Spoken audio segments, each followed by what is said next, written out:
MIT technology review Pakistan के news studio में खुश आमदेद। मैं हूं आपका मेजबान GM Shah. News round up का आगाज करते हैं।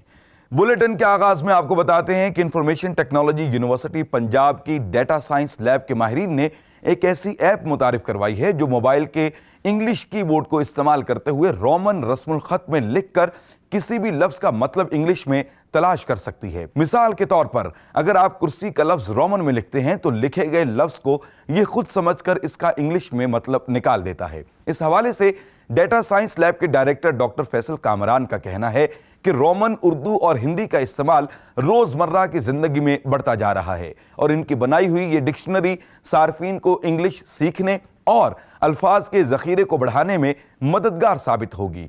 इस ऐप का नाम उर्दू हिंदी डिक्शनरी है और इसको एंड्रॉइड स्टोर से डाउनलोड किया जा सकता है।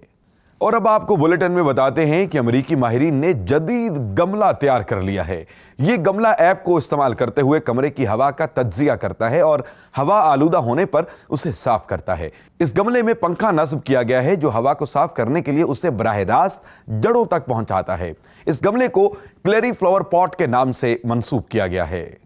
और अब बुलेटिन के आखिर में आपको बताते हैं कि अमेरिकी माहिरीन ने पैरों से माजूर अफराद के लिए रोबोट सूट तैयार किया है।